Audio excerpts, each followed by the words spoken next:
Hey, everybody. Welcome to another episode of whatever the heck I'm calling this thing. I don't know yet. No idea. Few name suggestions. I have no idea what I'm doing. I liked the one you threw out earlier this week. What was it, like snake tea or something like that?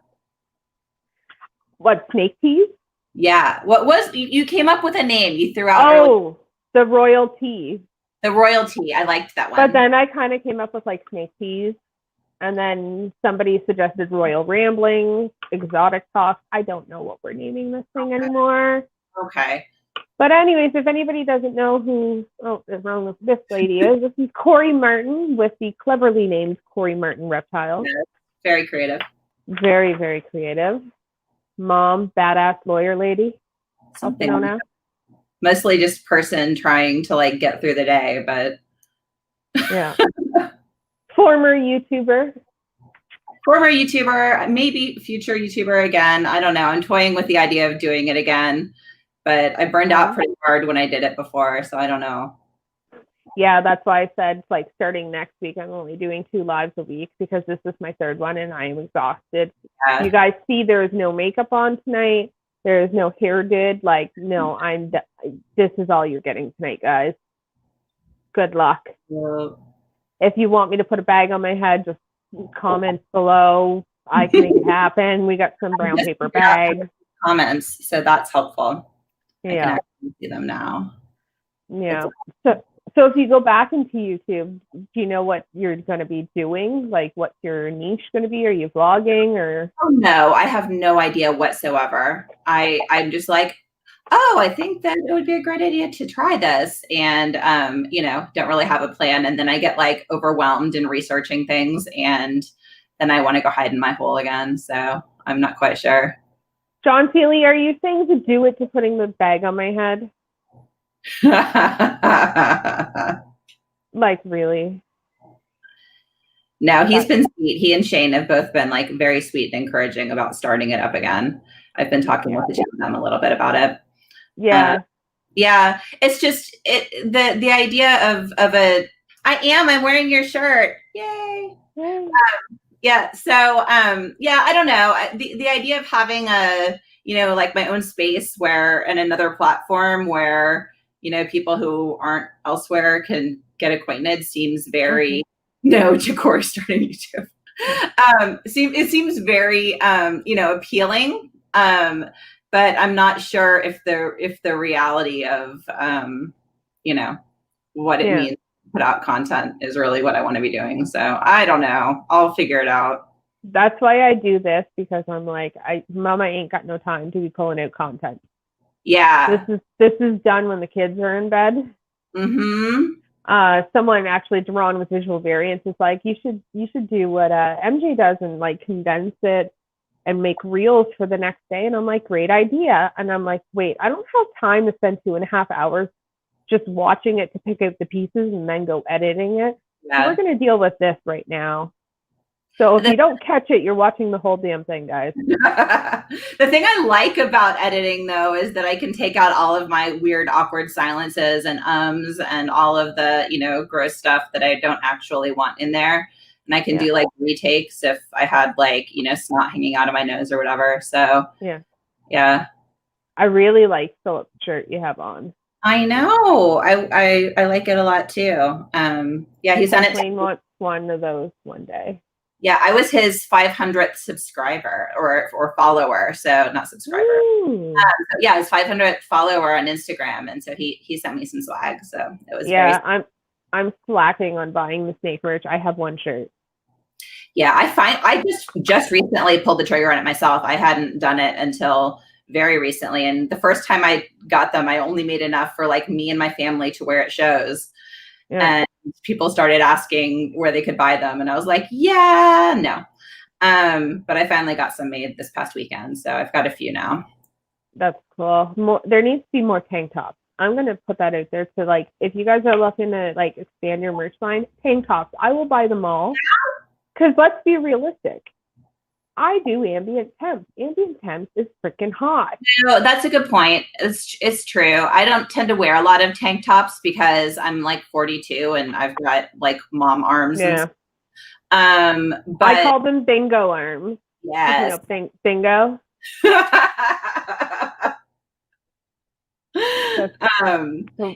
I call them. So I didn't do the tank tops, but there are some really cute ones out there. So that's not a bad way to go. I will say, not at all. I did get women's shirts. That seems to be something very few people actually bother getting women's fit shirts. Oh yeah. I think Tom and Casey at A Typical Origins, they have lady shirts now. That's wonderful. Like with the V-neck. Ooh, that's nice. Mine don't have the V-neck, but they're just a little bit more fitted and whatnot. Yeah. That's cool. Because we know Kori is the queen of cleave, so she apparently, holy shit, I know. All of a sudden it's so random. Like that's the first time I've ever taken a picture showing cleavage. So let's talk about why you took that picture though. So why did you throw your tatas on the internet? So I will say I at first didn't. So I was originally talking trash with the guys in our little contestant group. So just to go back, I'm one of the contestants in the Snakes and the Fat Man 15 Minutes of Lame contest. Okay. And so we have a little chat group amongst us, and we were going to be filming a debate. And I decided to try to intimidate the competition ahead of time. So I took a little picture and just send it to the guys. And then Chris was like, "Oh my God, can I please share this?" And I had a little bit of a panic attack and was like, "Okay, well, you can share it, but you can only tag my business, not my personal page." And then once it was out there, I was like, you know what? Fuck it. I'm going to go ahead and embrace it. So yeah. You're in the running right now for Snakes and the Fat Man 15 Minutes. What position are you in?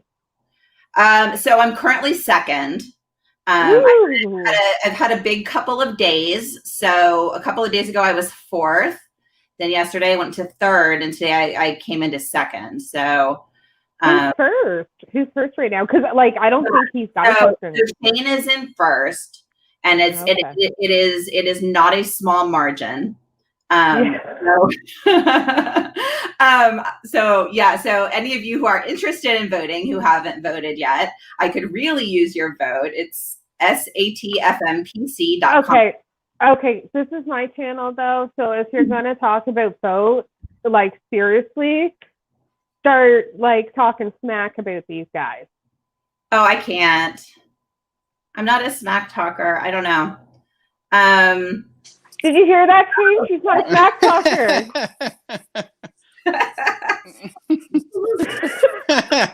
I'm not doing that. Hi, Kori. How you doing? I'm doing good. Hey, I appreciate you talking so good about me. I was waiting for you to talk smack so I could come in and that's what smack the whole point was. And of course, the other one's late to the party. You knew what the code words were, John Feely. Oh, where are you? Guys, no, I'm. So as soon as he gets in here, I'm giving you guys your last ditch attempt effort at because you guys are the top three of battling it out for some final votes. I want to see roasting. I want to see. Oh, here we go. So I actually have equipment to set up. I'm sorry. I was the guest on this thing tonight. So I got a question. Hold on. We're getting equal airtime, which is Can not I do this real quick. Yeah. I don't want to take over your show, Kori. What's up? How many of these do I have to wear to earn votes? So I will say it didn't work out great for me. So I'm not sure that'll actually be a viable strategy for you. But if you wanted to go that direction, I would say probably 12 or 13 to really, really, really up your game. There's a lot of padding in there. I might only need one or two. All right. So if you guys don't know, these guys are the top three in the running for Snakes and the Fat Man contest, which what day does it end, voting? The 21st. The 21st. So, I think this might be your last big public forum to duke it out, you guys, for last minute vote. You can't hear us? Shane! Well, I can't check hear them none of out? you guys. It's all coming there- through there's like no- clicks and stuff, like something like the Sand Jawas or something from Star Wars. But hey, I love all you guys, and yeah, The it's all Jawa? clicks for me, so I can't hear you guys. Oh no. Yeah, no, Oh, no. there's no duking it out. Honestly, probably the best part about this contest for me so far has been getting to know these guys. So Okay, but that mentality is not going to make you win. Oh, These guys are brutal. Shane, I'm not winning no matter what I do. Like he is so far ahead. But I am enjoying the process a whole lot.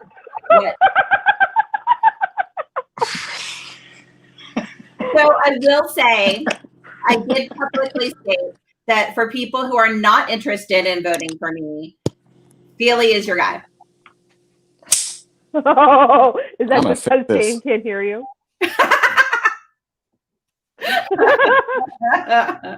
Oh, man. Shane ran off. I don't like that. Boo-hoo. Shane, come back. He's got to fix something. God Nah, loves him. you- Why you he's talk not so here nice about though? me. Why he's not here though? We're not gonna tell him, but I may have thrown a vote John's way. You know that he's still watching, right? Like he's throwing it up there. And that's only because he was Dave Kaufman adjacent. Aw. He was in the same episode. So we won't tell him. Okay. He's coming Yeah, back. your secret's safe here. Can you hear us now? I'm sorry. It doesn't work. Oh, Take no. your headphones out. Take them out. Unplug. Hello. Can you hear hello. anything? Can you hear us now? Yeah, I can. Headphones are broken. Yeah, your headphones are broken. So what happens when you put all your money into snakes? Well, And- and I don't- fancy I don't have lights for anything rats. fancy, you know.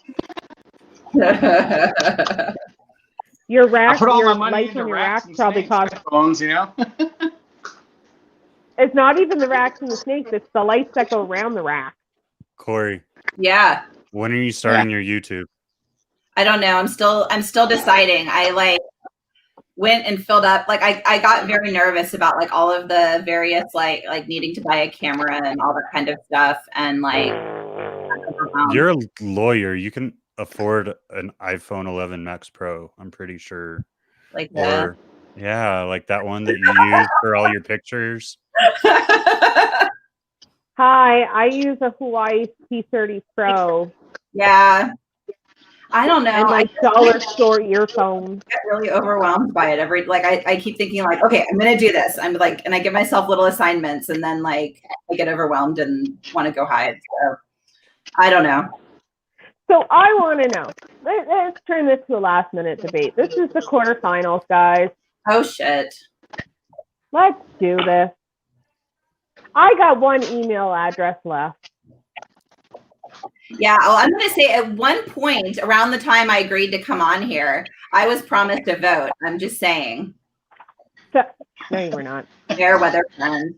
I'll But I'll do I it. got one email address left. Why? What are you going to do for me if elected lamest of the lame? Bribery will count.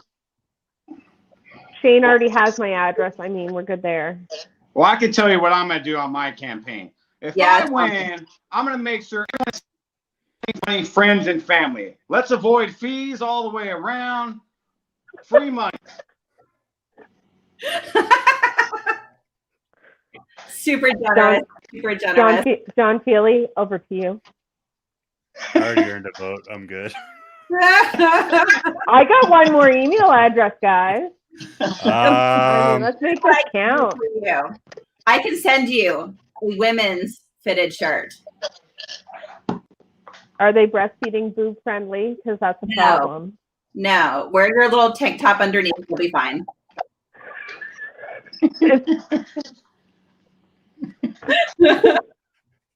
And then next year, when I get on there and run for it, then I'm good. Yeah, you got it covered then. Or do I have it uncovered? Either way, probably works. Oh, goodness. So, super uncomfortable. hey, I agree with John Feely that Kori needs to make a commitment tonight on when she's starting her YouTube channel. Hi. I can't hear anything really, but I'm just gonna say hi. Okay. Hi. I heard okay. I can hear them. You're good. Hi. Hello. Hi. Wait, not that one. This one.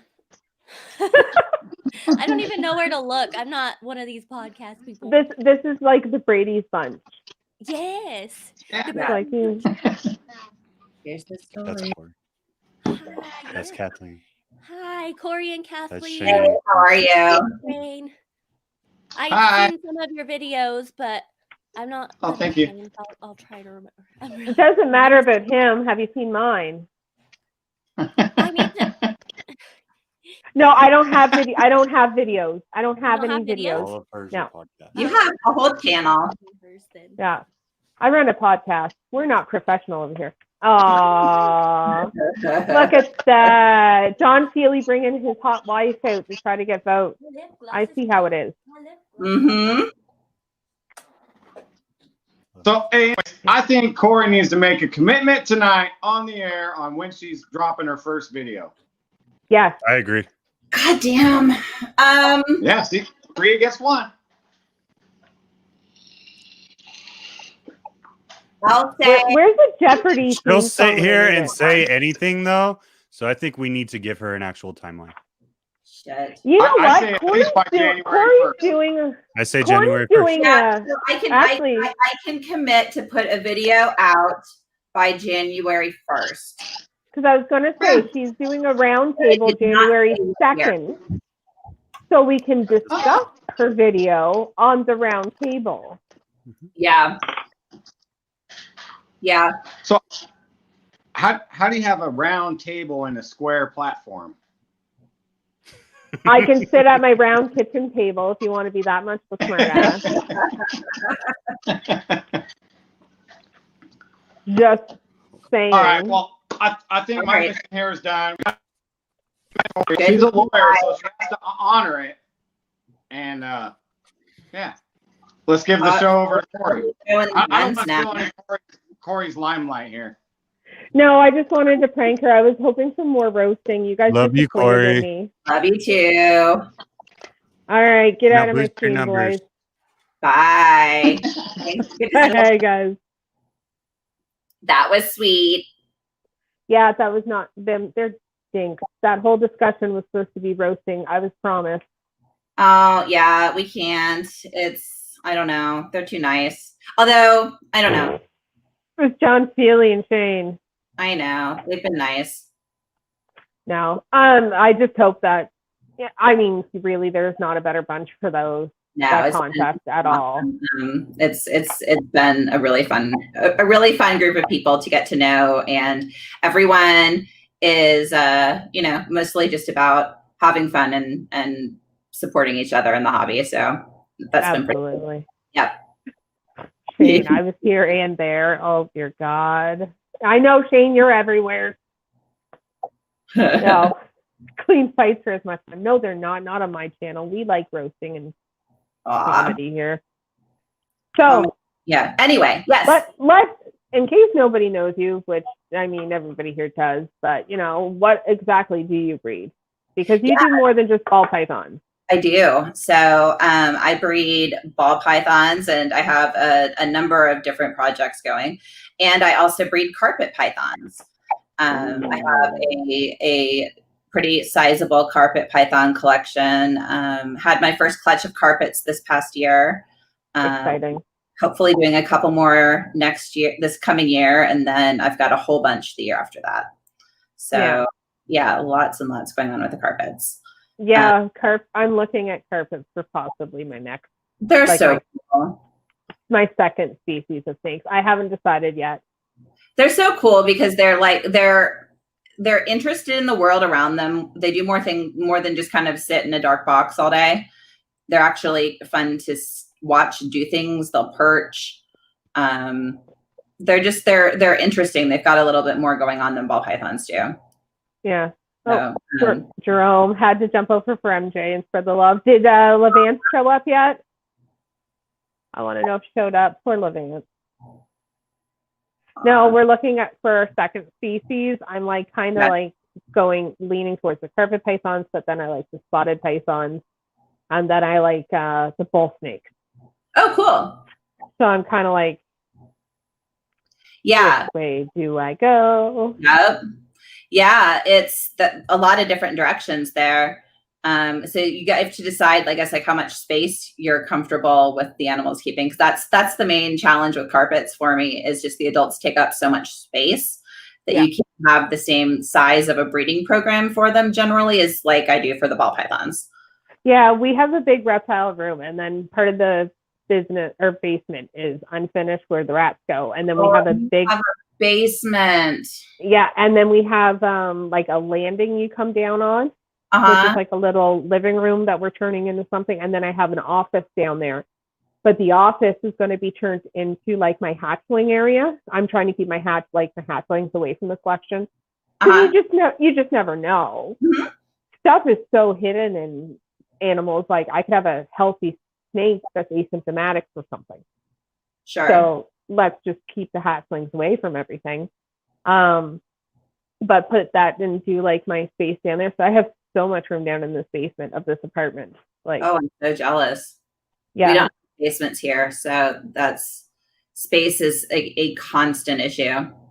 Yeah. Super jealous. So I'm like, I've got tons of space.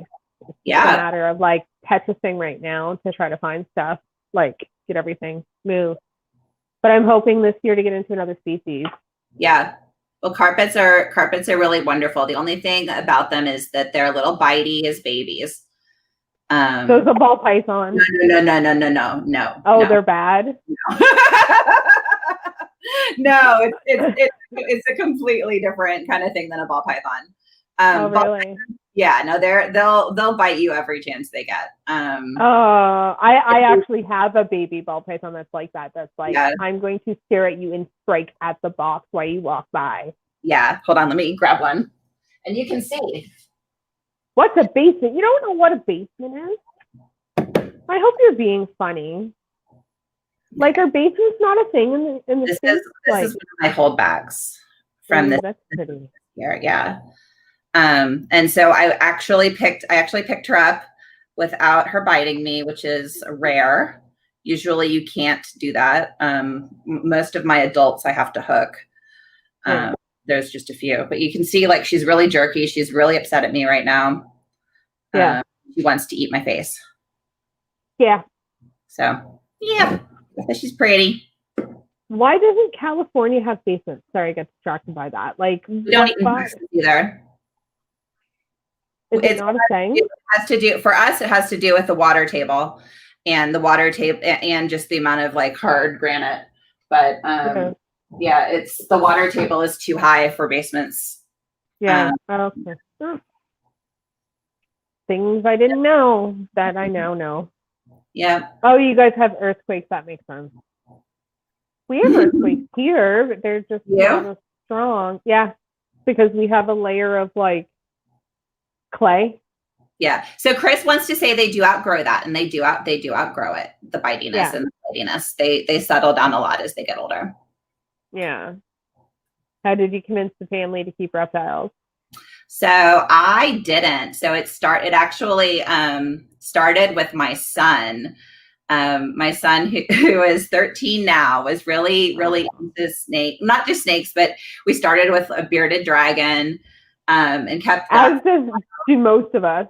Yeah, right. And then he really wanted a snake, and I was like, "Hell no, you're never getting a snake, buddy. I'm so sorry, but that is just not going to fly." And then he went through a phase where both of my two boys are both on the autism spectrum. And he was having and have like anxiety disorder and like, which is a whole bunch of stuff. And so he was having a really brutal year at school, to the point where he couldn't attend a full day of school. And I was trying to motivate him, and I was like, okay, well, if you can get a full month of going every day for the full day, we'll get you a snake. And it was huge deal for me because I was like, I'm never getting snakes. And we got him the first snake, and I thought it was amazingly cool. And I went out and bought a second snake for myself the next day. And just started like spiraling from there. And it became this like huge, you know, whatever this is, very quickly. Yeah, it was similar with us. Like John wanted them, and if it wasn't for like we were fish people, I sent him to go buy cheap tanks. And they were actually Exoterras in a 20-gallon long that was rigged up for reptiles, but it wasn't rigged up for fish. For $20 each. And I'm like, what are we gonna do with him? So then he gets his. I rescued this little leopard gecko that was like on death's door at the pet store. I know better now. My God, how funny. I know better now. And I was just like, you can deal with it. I just feel bad for this thing. Like, and then he immediately goes by the bearded dragon. And then it just went from, okay, we're getting into bearded dragons. We keep buying them. We're going to breed them. Okay, we're going to do lizard species. Okay, we started rescuing reptiles. Okay, yeah. No snakes. Yeah. He wouldn't shut up about this one ball python. Like, he would not shut up. And I said, fine. We'll just buy this one ball python and be done with it. Yeah. So we bought the one ball python. He got it. And this was like around this time last year. He got it for like Christmas. And we bought that. And then it was like February. A girl who ran a reptile rescue contacted us and was like, can you take something in? And I said, I'm only taking a ball python. I'm maxed out on lizards and turtles and stuff right now. I'll take a ball python because, minimal stuff I have to do for that. Yeah. And then a few months later, I'm just sitting there and I'm like, John's buying his third snake. And I'm like, may as well damn breed them. Charge them in. And that's when I went and bought my first snake. Wow. What was your first snake? Asphalt from Mutation Creation. Oh. Because if I was going to start it, I was going to start it right. There you go. I did not start it right. What was yours? So yeah, so the one my son picked out as our first one was a little Pastave. Yeah. And then my next one was a Mojave GHI. But I was going through, I'm updating my spreadsheet where I keep track of all of my snakes. And I was entering all the information in again yesterday. And I swear it took me until I got to like snake number 55, where I was like, okay, here's where I started making reasonably consistently good choices with my snakes that I was buying. Like those early ones, I had no plan. I was just kind of all over the place in what I was buying. And when we were buying like our fourth one, my first one, that's when you could see a project. Okay. Because I took so we thought we had a female ivory. We thought we had a male ivory. We thought we had a male super pastel NC. John was buying a female proven breeder pastel. So I'm like, cool, I'm going to buy a female asphalt and I can make some super pastel freeways. But the ivory turned out male or female, and so did the super pastel NC. Oh no. But when you're buying around all these snakes seeing certain things, so we had to yeah. Well, I had sorry. What was that? The chat distracted me. Will Ferrell, John Seeley, Donald Trump. Kori has to fight one, screw one, and marry one, and go. That's a good question. Oh my God. Fight, screw. Oh, I don't. That's a good one. Okay, so I will fight Donald Trump. I will screw Will Ferrell because he's funny, so should be a good time. And I'll marry Philly because he's a sweetheart. I'll see. I would fight Donald Trump because it's Donald Trump. Yeah. I would. Here's the thing. I could screw John Feely and just don't have to put up with him ever again, which sounds great. Or Will Ferrell. But if I marry John Really, I have access to his collection. Oh, see, I like the way you think. Yeah. I like the way you think. Because I feel like, you know, is the collection worth being stuck with him? But if I marry him, I get half of his collection in the divorce, and you're going to. So here, lawyer's going to come out right now. So Texas is a community property state. So that basically means anything he acquires during the course of your marriage is 50% yours. So, right. So basically what sounds good. Do is like stick it out for maybe 5 years or so. Wait for get like, you know, some more stuff going. Yeah. Then you just like kick him out and you're good. Yeah. Exactly. Him a little bit. Will Ferrell has money. That is true. Will Ferrell does have money, and he'll buy more snakes with that. That's a good point. That is true. And he's older, so he's more likely to die soon. That's also a good point. I mean, we're getting deep here. I mean, by that logic, like Donald Trump is rich and also likely to die soon, though. Yeah, but then he's gonna pee on me. Oh, yeah. Problems. That's the problem. Yeah. And I don't think, like, I don't want to really, like, brush his wig out daily. So I'm pretty good. Or spray tan him. I'm sure he has people for that. Yeah, I think I need to see John Feely's collection a little more before I decide which one. Yeah. Yeah. Very good. Very good. That was a great question. Trump can be, I will leave you and Trump to your pee business. Oh God.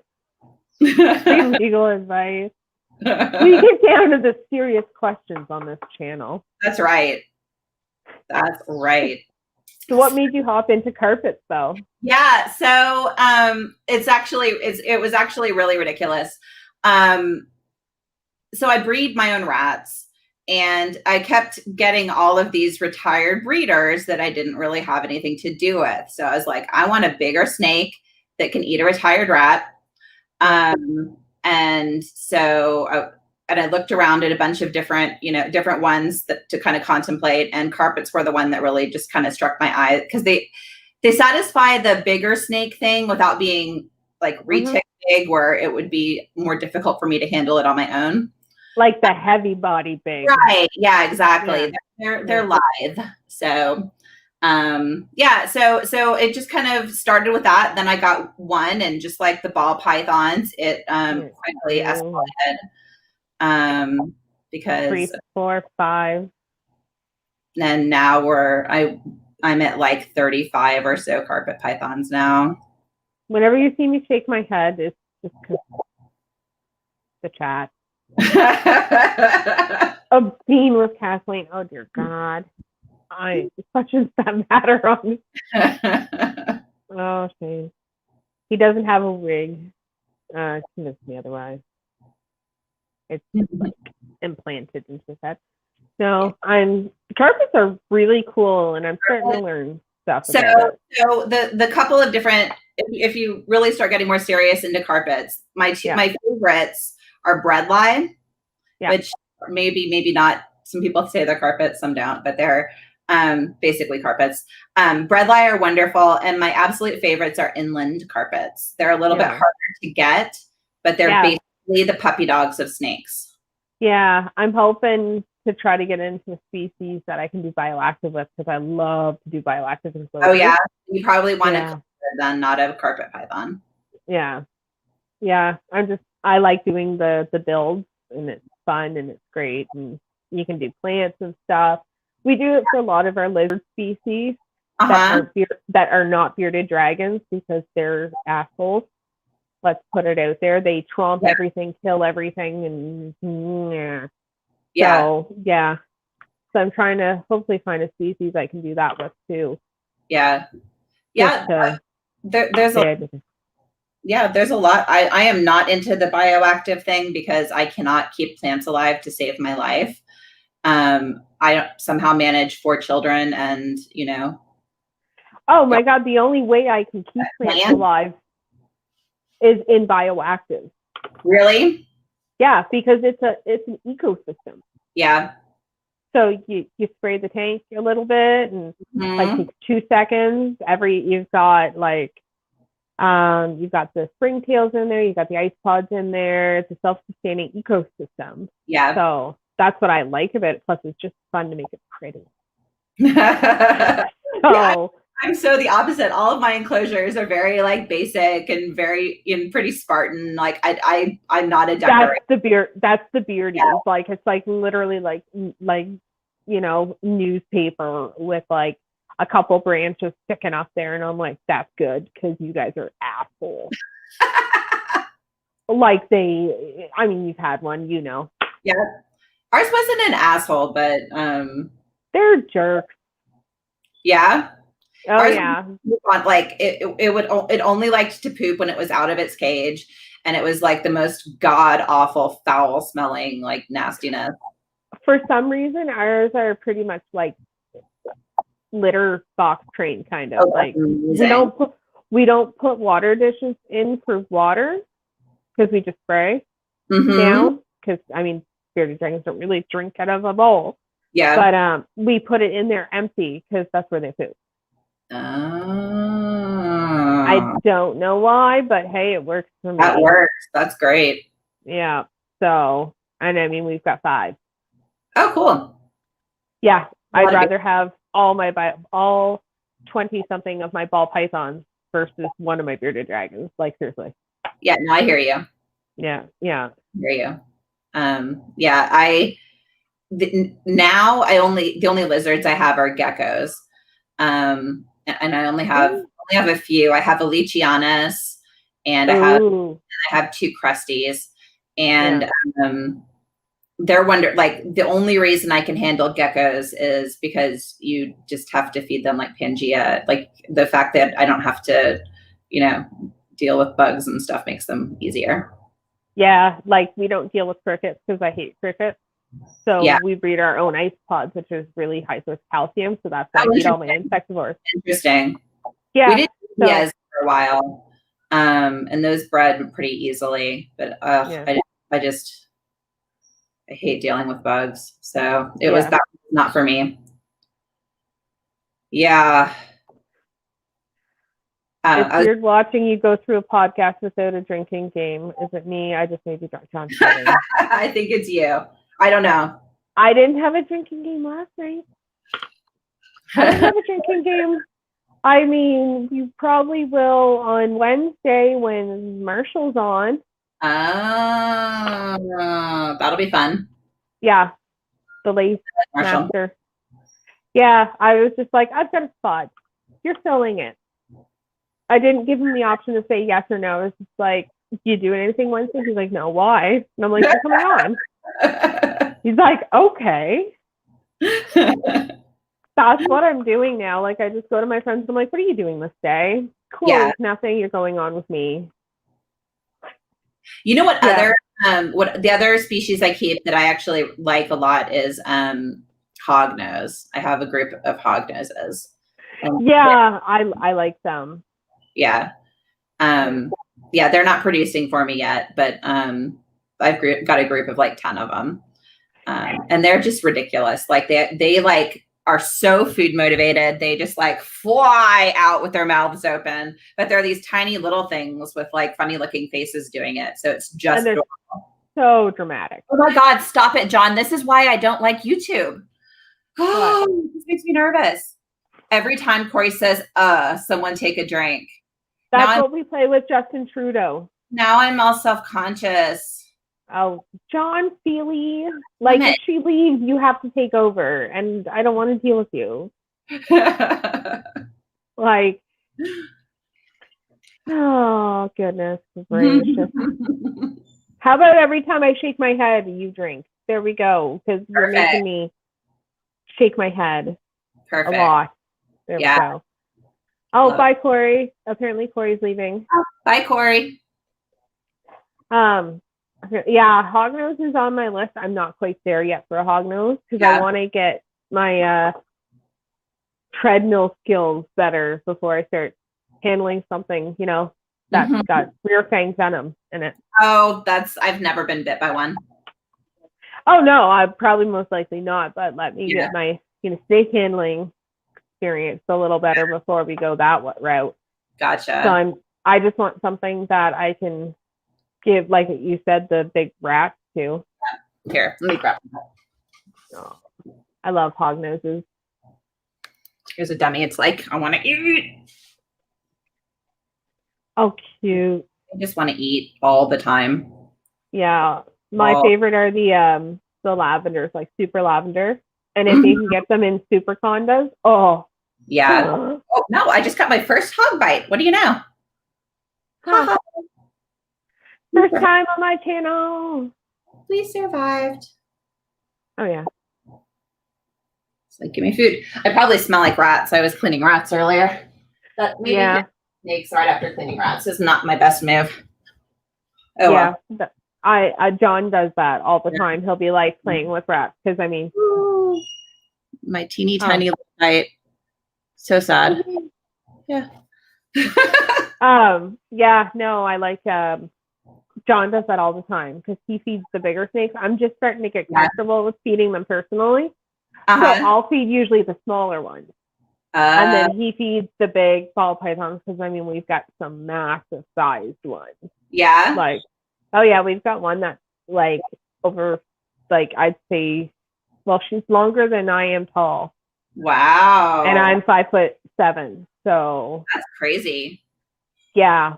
So don't know what she weighs, but she's just long. Yeah. Wow. So yeah. So I don't feed her. She's aggressive as all get out when it comes to food. So John feeds her. But he'll be that diff that like, pre-kills the rat and then just holds it by the tail. Uh-huh. And I'm like, yeah, I have big tongs for that. I've taken a couple of feeding bites from big girls, including one to the face. And that's I like tongs. Yeah. Yeah. He'll he's done that before. Or he'll be like playing in with the rat. Uh-huh. And then he'll go handle a snake.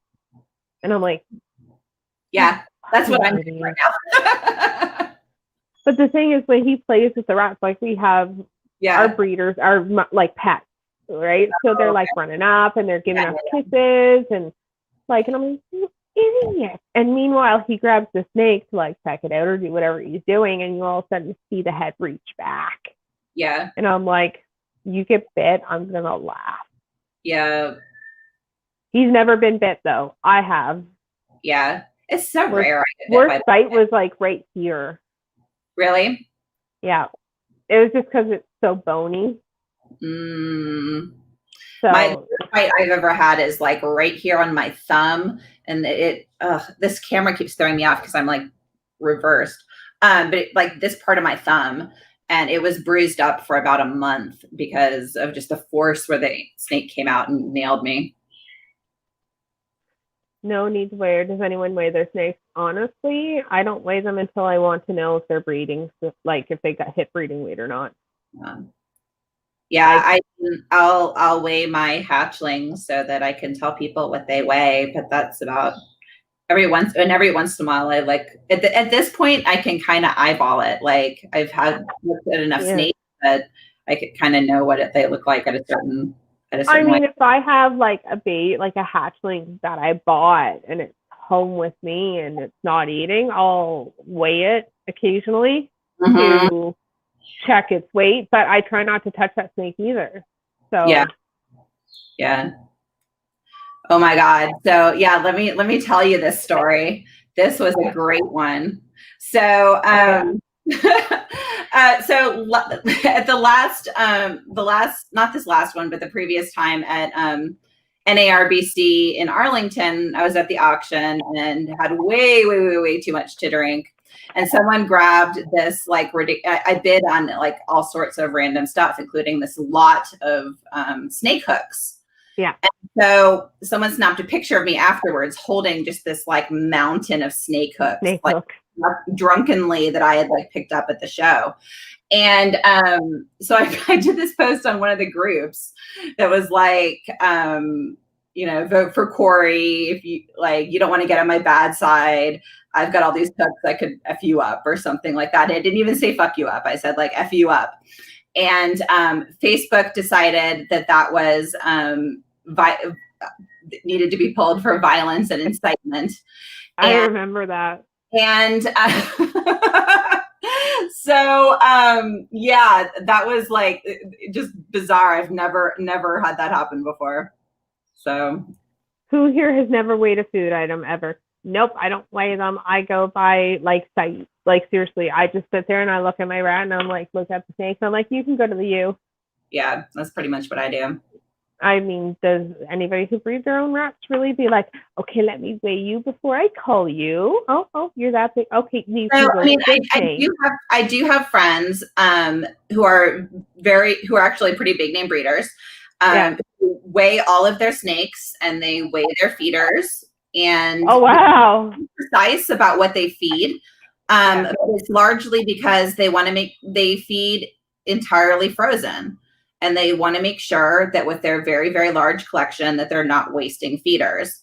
And so they try to get really precise about what exactly needs to be pulled every single time so that they're not, it's a lot more than I could handle, but there are people who do.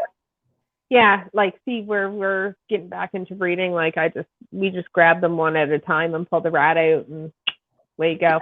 Yeah. Because there's nothing worse when you cull them and then give frozen thawed and like somebody didn't eat it. Oh, it's terrible. Like that could have been a breeder for me.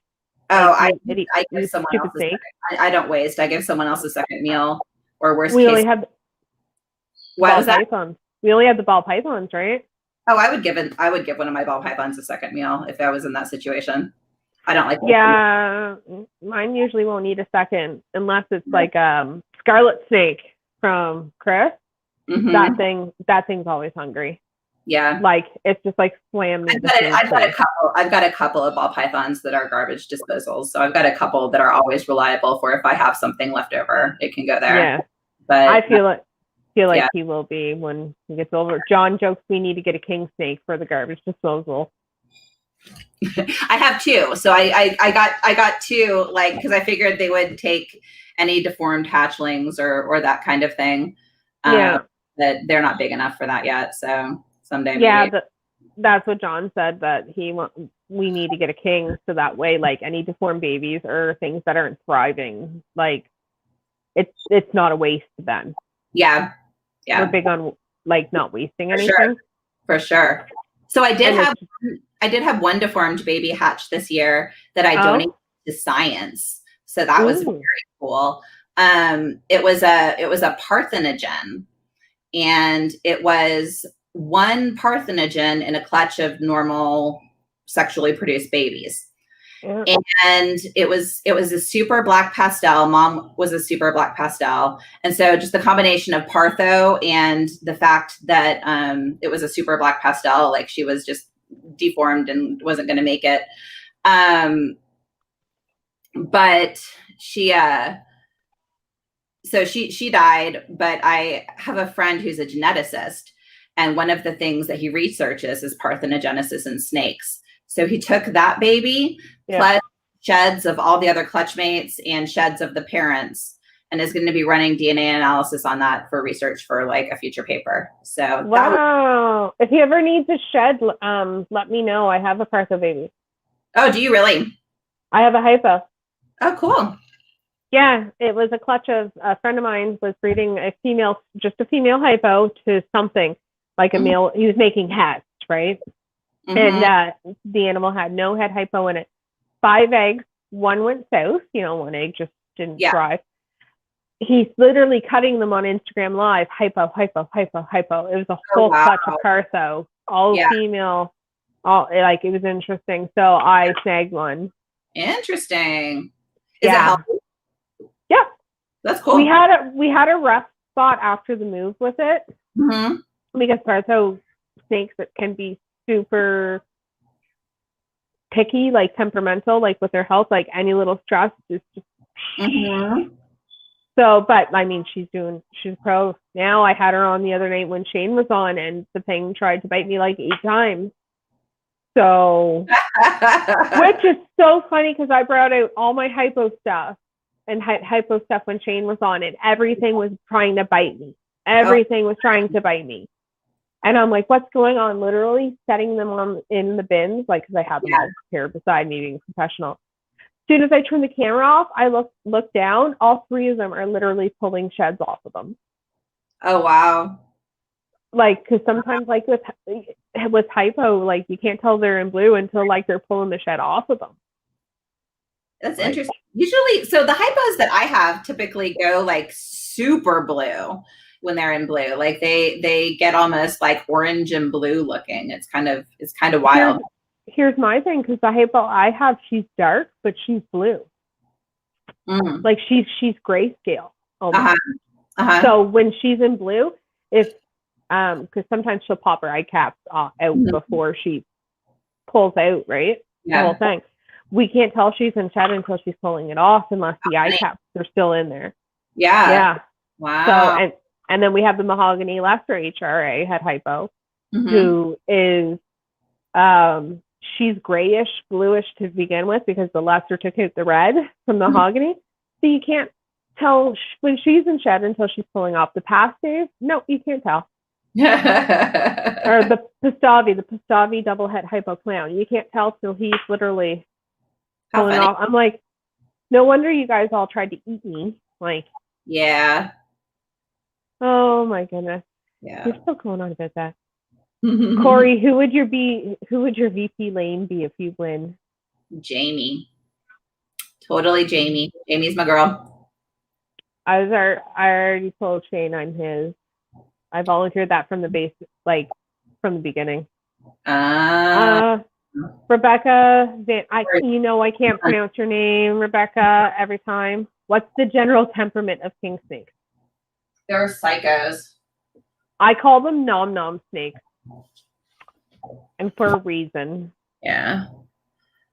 They're just little. This one's actually being pretty good. My other one is super flighty. It likes to rattle its tail. It thinks it's a little rattlesnake. It's super temperamental, because I also have an MBK. Yeah. But yeah, this one's not too bad. They can be a little more active and flighty though than John wants an MBK. That's what he wants. I'm not a huge fan of them. Mine's a huge dick. They're ghost hypos, whatever you want them to be. John Feely. I can't just call him John, like it's John Feely. It's my MBK. See, I like the color. King snakes aren't my thing. Yeah. They're not really my thing either. I have them around, but I'm never gonna breed them. John's obsessed with them. Yeah? Obsessed. And I'm like, I'm only getting it to eat deformed babies, like, and breeders we can't. Mine don't get enough love. I just don't focus on them much. Yeah, but no. Really chilled out a lot from how this one used to be. This one used to be really a lot more difficult to handle. Yeah. But good. But I don't know if you can see it flicker in the tail. But you gonna rod your tail? John Feely, I'll be producing MPK in like 2 years if I can figure out how to ship from Canada. He will. Don't tell him that. Oh. John will be all over you, John. Like, he will legit. Like, he'll be like, "Hey, dude, I want some MBKs." Yeah. And then I'll be like, because our rule right now is unless we're buying a 1-to-1 pair of something, we're not getting any new species. That is a good rule. I usually buy my carpets in pairs. And so that is because I am so with carpet pythons, the kind of different thing there is you've got lots of different subspecies. And so I try to keep the subspecies separate, and so every time I get into one, I get a pair. Yeah. Yeah, well, I mean, like, even like with ball python, shipping's so expensive to where I live. Oh, okay. It's disgusting. And some places it's like 2 days shipping and it's so expensive that to make it more worth my money, I won't buy one snake at a time.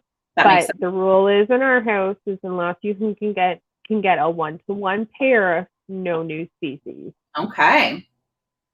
That's the way we do it. It's good to have rules. Yeah, because we don't want to have like a tank here, a tank there, or a bin here, a beer there, of just something random. I'm cracking up at Shane crossed them all. No, they're all show them my inland grove. Okay, you don't have to ask me twice. I love my inland so much. Kori got really excited. I love learning about new snakes. Like seriously. Yeah. Okay. I really do love them. So this is my female inland. Oh, that's pretty. I like that. Yeah, she's so good. She like seriously is just like a puppy. I love her. This is my favorite snake in my entire collection. She is so good. Like so good. So is that like the fanciest of the fanciest in like the jungle carpet world? So she's not a jungle carpet. She's an inland carpet. Okay. Yeah, I don't know. I didn't know that. Yeah. So it's a different subspecies of carpet python.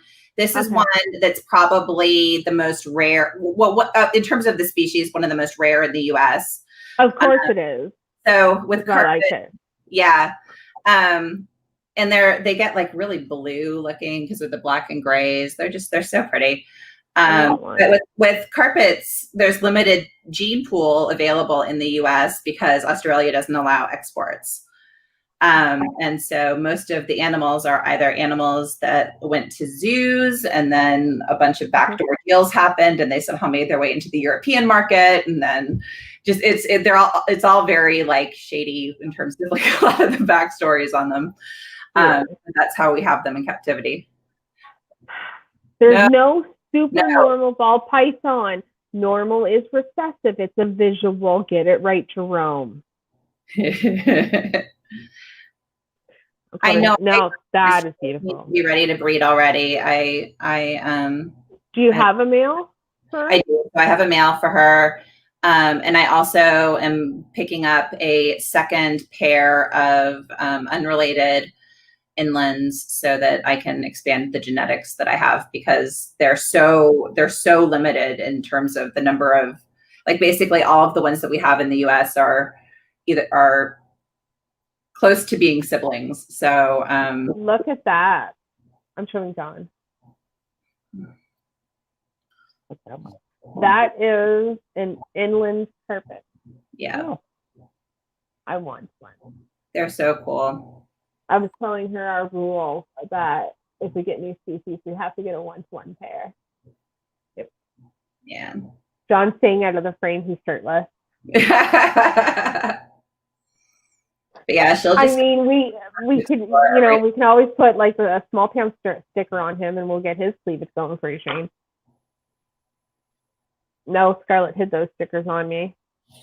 She wouldn't let me. Yeah, the buggers on Scarlett stickers. I'm small town exotic list. Oh. But it's funny though, because if I get stickers, like when I buy a snake, like I have to tell people to send doubles because my child steals them. Yeah. Yeah. I want one of those. That's on my list now. Yeah. We'll import. Yeah. Can I have a pair of those? John said I could get one. A pair. Perfect.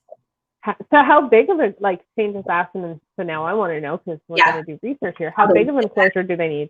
Oh, big of an enclosure. So as adults, they'll probably be in 4-foot enclosures, like 4 foot by 2 foot by 2 foot. Same as a beardy. Are pretty typical for them. A really big female might go into a bigger one, but that's typically what an adult would need. I do have a new boa rack coming for some of my smaller carpet species adults that I'll put in there. But they need a way to get up off the ground, so a little bit of something to perch on. But they're not like a green tree that stays perched all day, every day. No, that's cool though. 4x2x2. I mean, we have a few of those hanging around. Yeah. You know. Yeah. We have beardies, so 4x2x2. But it takes, I mean, it'll take this one 5 years to get to the size where it needs that. Like they progress through like all the various sizes as they're growing. Right now I have these guys in V70s, but this one will be ready to upgrade pretty soon. Yeah, that is pretty though. It almost reminds me of like Xanthic, like. It's because it's just so such a black and gray scale to it, which is what I like. And I'm like, I need some of those. Yeah, and this is just the most relaxed animal ever. It is always happy to come out. It's one of the few carpets I have where I can just like reach in and grab them out. Most of them I have to use a hook to get them out, and then once they're out, they're really calm. But Shane wants to know what temp. So temps is where it's going to be a little bit different than it is with ball pythons, because Australia has seasons. So so unlike ball pythons, we usually we'll have a night drop.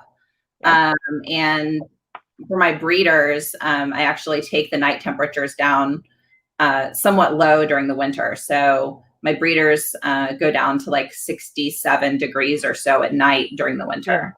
Yeah. But then during the day, they have a hot spot, just like, 85, something like that. Oh, that's not bad. No. That's not bad at all. They need seasons. And then some of the other varieties. So actually, this inlands are one of them. So there are winter breeder carpets, then there are spring breeder carpets. The winter breeders are the ones that go along that, and those would be like jungle carpets and then most coastals. But these ones, inlands and then bredli, they actually have to go quite a bit colder, and so they'll need temperatures more like 60 degrees at night during winter, and they need a much more significant winter just because of the habitat is. Yeah, because Australia does have seasons. Exactly. We have to drop the beardies temp. Do you? Yep. They brumate. I never brumated my beardies. I did all sorts of things wrong with my beardie. Oh yeah, it's better to brumate them if you want to breed them. So they can get that. Are you actually breeding your beardies? We were going to do our first season last year, and then I found out I was pregnant. And I was due February 27th, right when, the season's hitting. And I'm like, well, we'll just push it off. Yeah. Because my worst fear was, to have a gravid female bearded dragon and it get egg down when I'm in, out pushing my clutch out, basically. Oh, yeah, for sure. Yeah. So I said, I'll just pair them after the baby. Well, I had the baby February 27th, and then the world shut down a week later. Yeah. So I said, with bearded dragons, especially with the girl I have, her line is famous. All her mother, her aunts, her grandmothers all have 5 clutches, and they all lay between 50 and 30 eggs per clutch. Yeah. So I'm like, I am not getting stuck. Wild. That's so many eggs. Yeah. So I'm like, I'm not getting stuck with 150 babies. And here I had another female ready to go too. Yeah. So I'm like, my luck, I would have a really good season and have like 300 eggs, and I'm stuck with all of them because this is the beginning and we didn't know what was going on. I'm like, I don't want to get stuck. Absolutely. With 300 baby beardies. That would be pretty terrible. That would. Yeah. So looks like they're asking if I keep my carpets in a separate room. And so I keep the adults in a separate room. I turned my dining room into snake room number 2. And that's where I keep all of my carpet pythons that are big and of breeding age, so that I can do the temps a little bit lower there. And so that is fair to say, Marshall. And they generally do not have the same kind of humidity needs that ball pythons do as well. Are they an arid species? They're not arid, but they just tend to be hardier and not need, like I keep my ball pythons on a ReptiChip, and if I don't keep it moist, I will have bad sheds. With these guys, in the same conditions I keep them on paper, I don't do anything other than just have a water bowl in there for them, and they all shed beautifully and perfectly every single time. Yeah. So, yeah. Interesting. Yeah. Because we're hoping to eventually like split the reptile rooms up to like, anything that's like tropical with that humidity lead can go in that room, snakes can go in this room, and like the beardies can have an arid species area. So that way I don't have to worry about all these different humidity levels. So I'm like, I wonder what their humidity needs are if I can shove them in with the beard. Australia, Yeah. So like to drink water. They don't detect easily like the fall or GC. Good to know. I love GTVs. I really do. They're so pretty. They're so pretty. Not ready for that yet. No, I'm not either. They're like a dream someday for me, but just the degree to which you have to have their, conditions really dialed in is kind of intimidating to me right now. A friend of mine bred Arus this year, and I just sit there and drool over the little yellow babies. Like, I'm like, I love them. I want one, but I know I can't. Yes. Yeah. Oh, you guys are on fire with the questions tonight. Like, are we boring you that much? John Philly wants to know, if you didn't become a public defender, what would you have done? So that's a really, I don't know. I actually came really close to a career change this past summer. So I previously used to be an assistant attorney general and did that. And I had to leave my job because of my kids. And that's when I started all the snake stuff. Because with my kids with their special needs issues, I couldn't manage holding down a job. And so I actually, this past summer, started doing prereqs to go to nursing school. And was looking at doing a career change to nursing.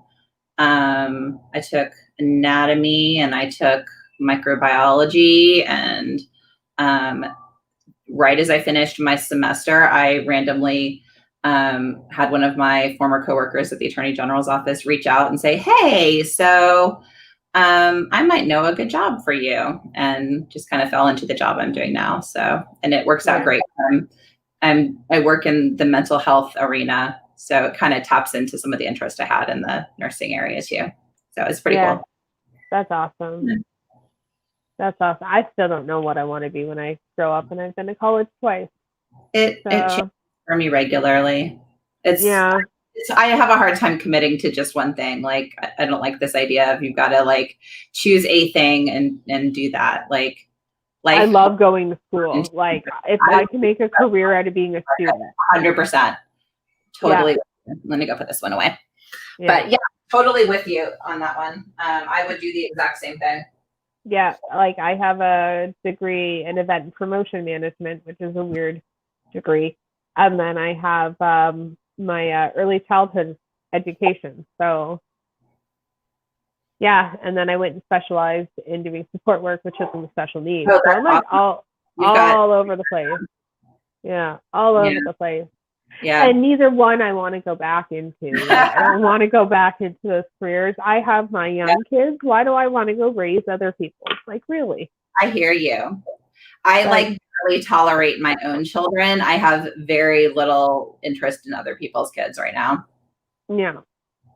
Yeah, I can barely. Yeah, I mean, I break down crying a couple times a week due to my children. Why would I want to go take care of other people? Yes, but I can say though, it's also different teaching other people's children versus your own kids.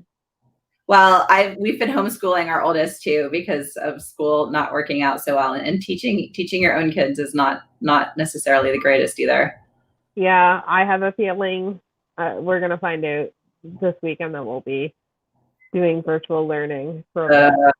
Yeah. If anybody doesn't know, I got the call tonight to right before we go live. There is a case of COVID in Scarlett's school, and they shut it down.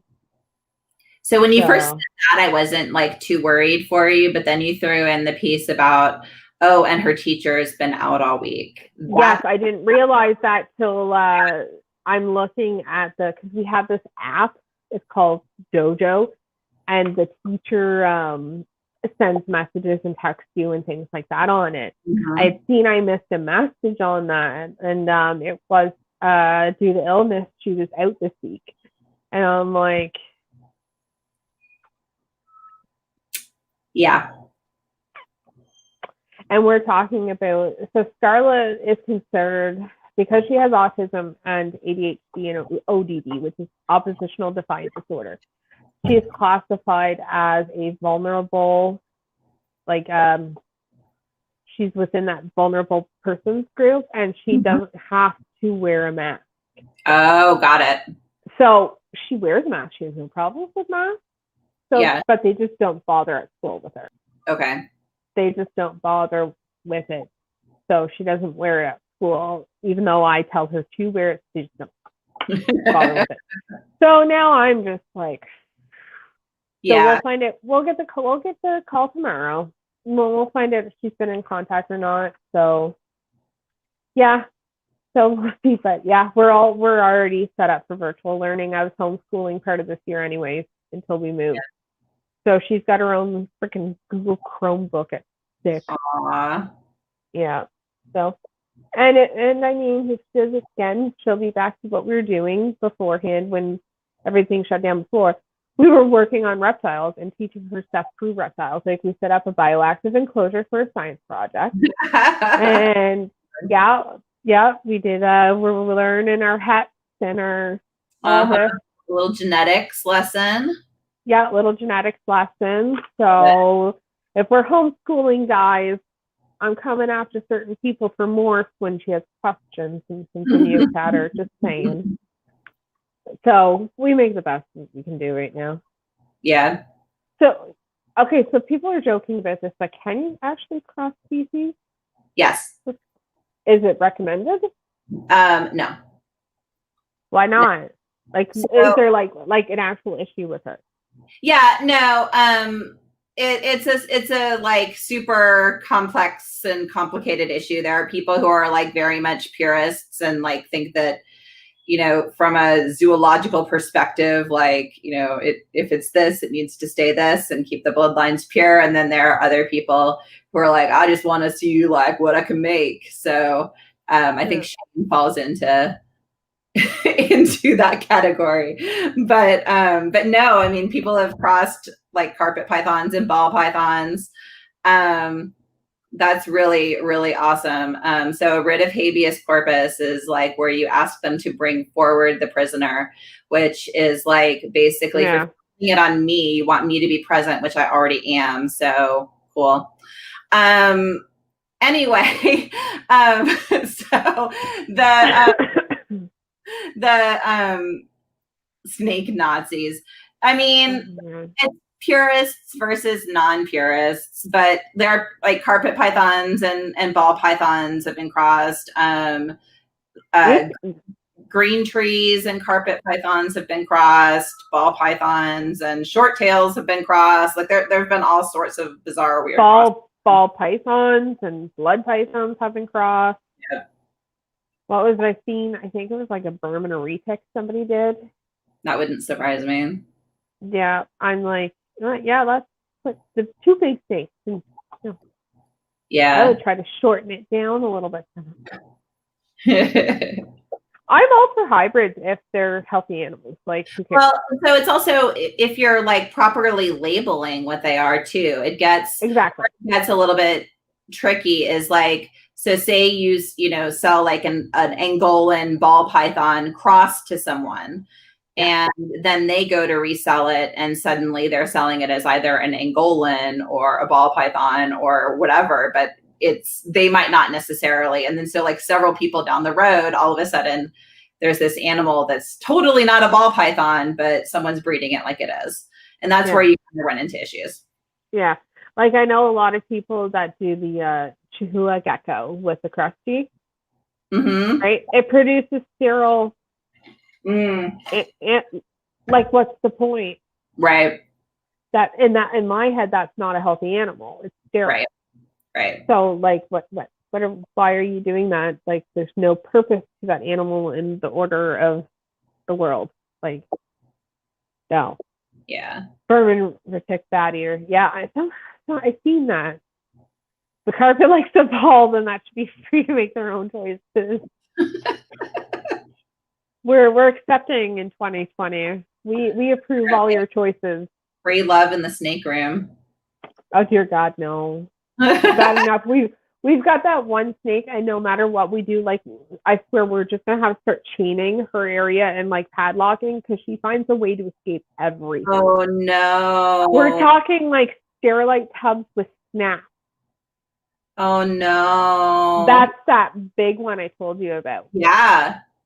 And I was in the middle of live, and I asked John to go grab me something because I can't get the Wi-Fi down there yet. So he runs for snakes, and he went down.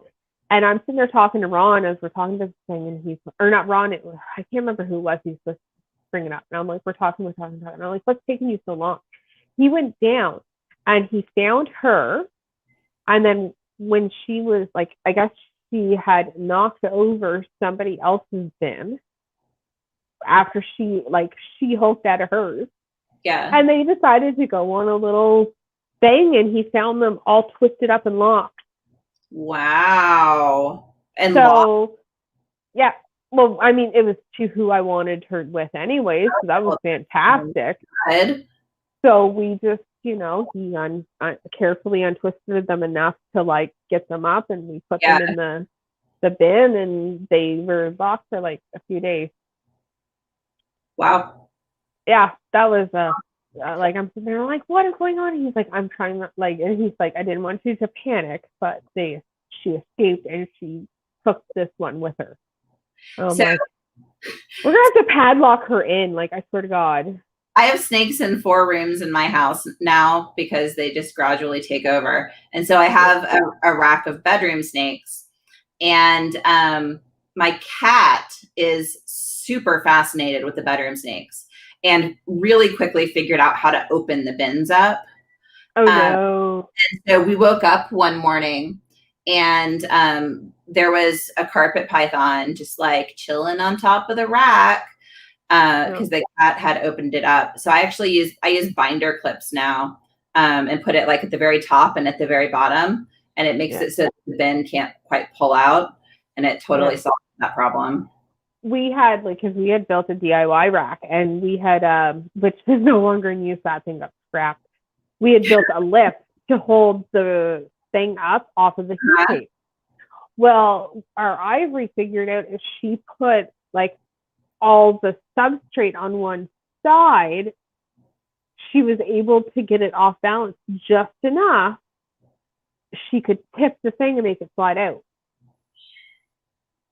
Wow. That's impressive. That is impressive. I'm like, what do you have, like a PhD or something there? Because you're not supposed to be that smart. So I'm like, yeah, no, you're not in that anymore. No. And it didn't matter what we had, if we put her on, it wasn't like that shelf, like that, just that one spot. It was she did in every, we switched around. So she went into a Sterilite tub, and we're using the move right now to revamp our whole room and stuff right now. So you see how I have these little holes? Yeah. In these tubs. So I wasn't thinking, and I have some that have the holes and some that don't. And I was cleaning a house snake, and I put it in that tub. Oh no. Small that it could get through the hole. And we never found that sucker. We still have someday we're going to find a dead house snake in the house. But we never found that one. Oh my God. Good times. Yeah. I remember our first escapee, like the first time we ever had something escape, and it wasn't even like our fault. It just got out somehow. We put a too small of a snake into our rack. Yeah. So, but we didn't think the tiny little crack she could get out even at her size, but apparently she could. So, we were beating up ourselves super bad. Yeah. Super bad. I was like upset. I wouldn't go to sleep at night because it was in our living room. Mm-hmm. And at this point, we're living in a 2-bedroom apartment with our animals, with 3 kids. Wow. And John and I are sleeping in the living room on a pull-out couch with the newborn with us. So, yeah. And I mean, it wasn't a big snake. It was like, that big. So I'm like panicking, right? And I'm like, oh my God, like what if the snake gets hurt? What if the cat gets hurt? What happens if like, because it's a little baby? Like, so I'm like, you go to sleep, I'm staying up. No. I found it. So I was sitting on the couch. I found it on the third night. I was like sitting on the couch and it just went whoop by my head. Wow. Yep. Wow. Yep. I woke up John and I'm like, grab him. Yeah. So now like I find it's the big Mystic Crystal right now. Do you have a snake like that? That's like, it just finds a way. I don't. So my ball pythons are incredibly stupid, but yeah, it's apparently not my Mystic Crystal. No, apparently not. I mean, she wanted it in, and she went and she got it in. That's amazing. I mean, great on her. It's a Mystic Crystal the Clown. So kudos. I'm very proud of you. Nice. You brought a nice boy home. But how many pairings are you doing this year? I don't know, because it all depends on. I've got 4 females ready now. How many are you doing? Potentially as many as 40, but it's going to. Some of them are like, I'm not going to be producing 40 clutches. I'm probably going to be producing more like 20 clutches. There's a whole lot of new girls who are kind of like right on that beginner cusp who very likely won't go, but I'll still pair them and we'll see. Chris Ward told me a couple of big girls that, one just broke recently 1,000 grams. Mm-hmm. So where we do ambient temp, most likely she'll go. Mm-hmm. And then April at ALP Morphs, we bought a Banana Fire female proven so breed let me from correct her. You. Most likely she will go. Most likely she will get big enough to breed. Yeah. That's what I mean though. Like she'll get to size. Yeah. Okay. But yeah, most likely she'll get to size. Yeah. I'm not expecting any clutches this year because it's our first season and we don't know how to do diddly squat. Yeah. Be prepared though. Like I had an unexpected clutch in 2019 that made it technically my first season then. And I never saw a lock. I had no idea the snake was gravid. She literally ovulated 2 weeks after I got her. Yeah. And I had an incubator, but it wasn't even plugged in yet. I didn't know she was gravid, and all of a sudden I found her sitting on some eggs. Yeah. And so definitely be prepared, but yeah, we're just doing this here, just those the cooler incubators that you use with the water in the pump. Yep. And the aquarium heater. That's what we're doing this year. So we just have to go. So I think instead of the big cooler, we're just going to use little styrofoam ones because it's Canada in December. So and we can stack a few of those, so it's not a big deal. So we just have to go grab a couple. We've got everything else because I have turtles. Mm-hmm. And you always have spare stuff with turtles because turtle filters break at any drop of a hat. I don't know anything about turtles. Oh my God, we rescued 2 turtles. God love them. So we got a call from a friend whose mother owns a cat rescue. Mm-hmm. And she's like, look, there's these people, this lady who needs to surrender turtles. And she called my mom, who runs a cat rescue. And I'm like, okay, where she lives, da-da-da-da-da. We went and picked them up. We were told they were male or female. They're 15 years old. They were 4 inches long each. And then when we get them, they're in this little tiny turtle tank. And it has an angle and they have that much water. Yeah. Wow. They need night chain. They need 100 and some odd gallons. And they're males. Wow. They're males. They're 2 males. So, and one's got a screwed up eye. Oh. But I was able to sex them, because their cloacas are in different spots depending on the sex. So I was able to sex them as male. But they've got some pyramiding of the thing because they've never seen a UVB light in their life. Okay. 15 years old, and they came to me at 4 inches, and that was a year ago. They're 6 inches long now. At 15. Wow. Yeah. That's we wild. like them. I'll have to post a picture on Instagram of them. Yeah. I kind of forget about them. They're just in there. We like to feed them live foods. We'll go buy minnows. Oh, how fun. Yeah, we'll sit there and literally, because they're like 10 cents a piece, the minnows, we'll go buy like $20 worth and just dump them in, and let them go haywire. It takes them a while to catch them all. I know people who will do that for their snakes, not ball pythons, but like roe deer. Or even I've heard of some people doing it with baby carpets too. Just dump some minnows in the water bowl and they go hunting. Oh yeah. Mm-hmm.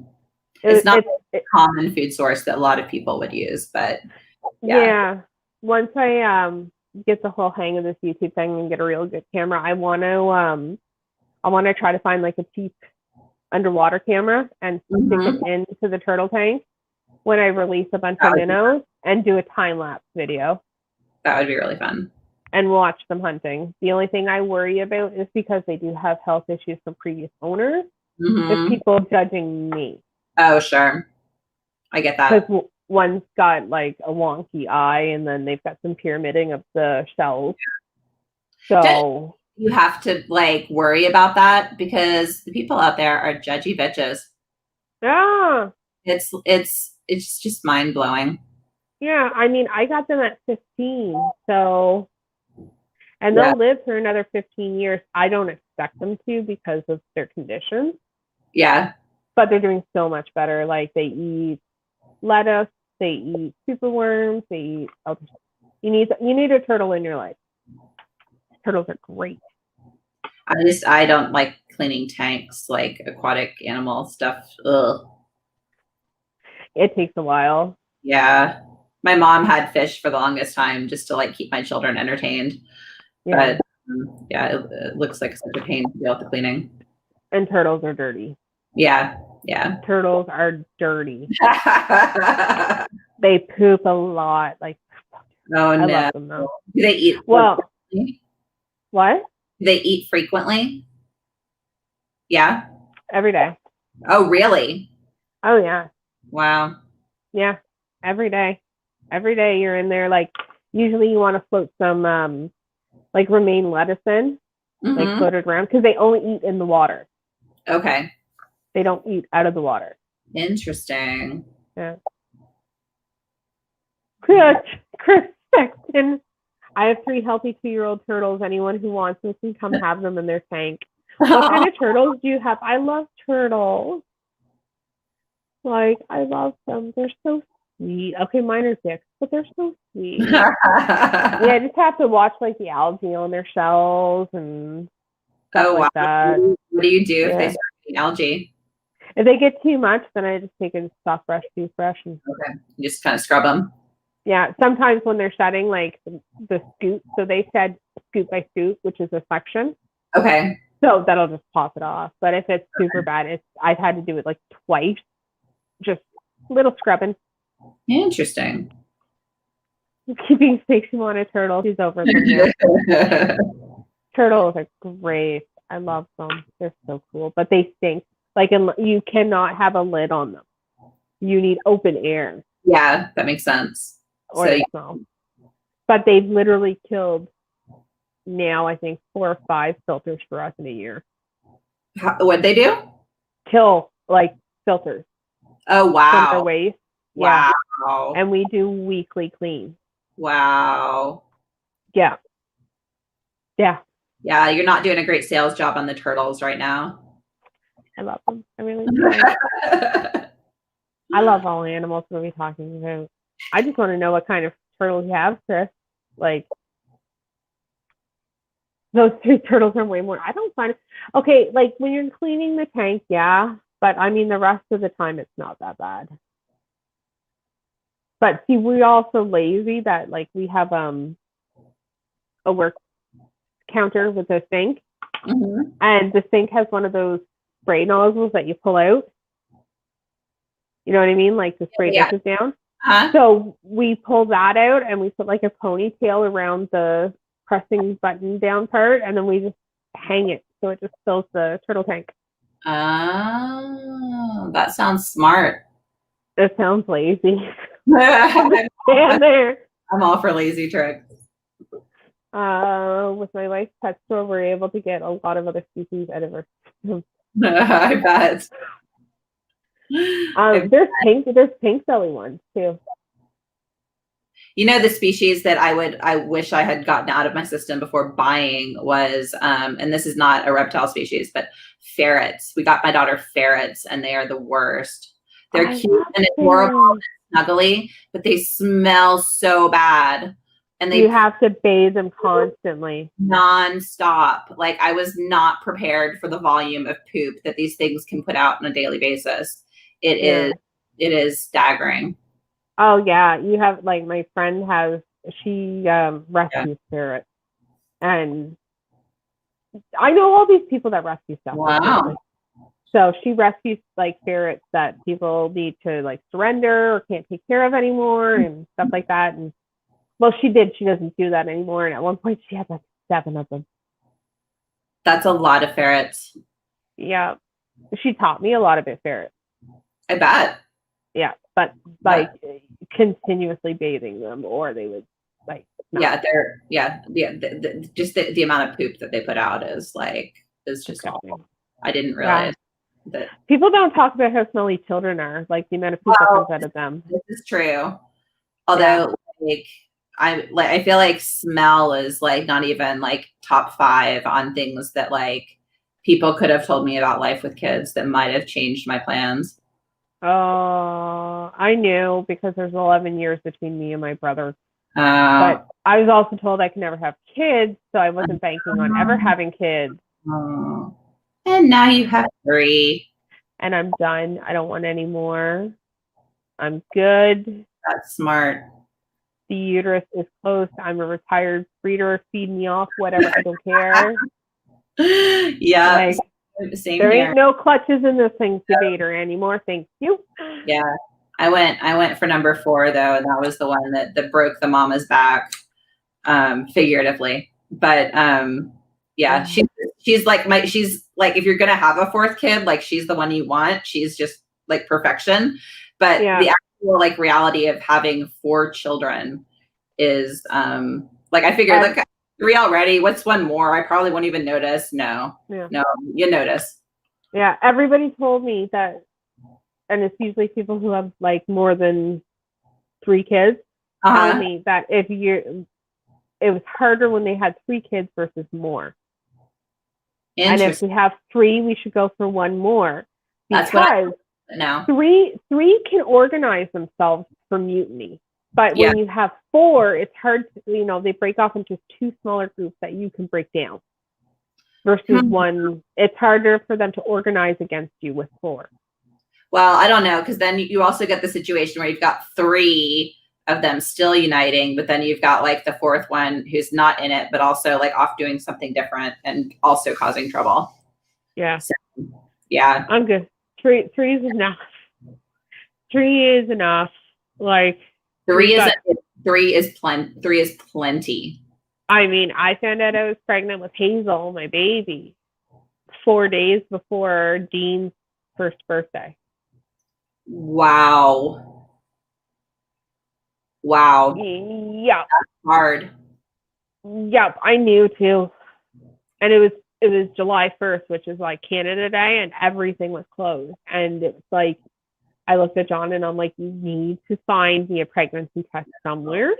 Oh no. Go find it. And he's like, no, you're not pregnant. I'm like, I don't care. He's like, you're not even a day late. And I'm like, no, I am. It happens on this day at this time. It's not here. Go find me one. I want to know.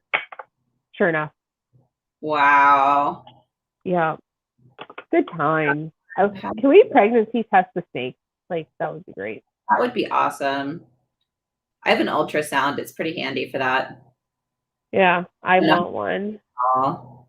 A lot of people say you shouldn't get one when you're first starting out, but I'm of the mindset that it'd be nice to have the ultrasound machine to back up what I'm learning to see visually.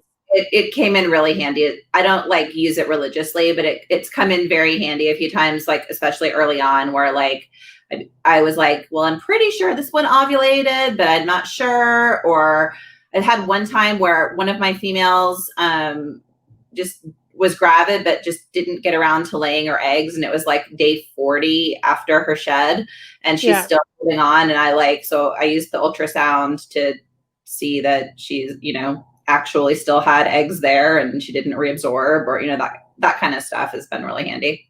Yeah. It's this whole, like, are they building, or have they ovulated, that I'm like, I can't tell.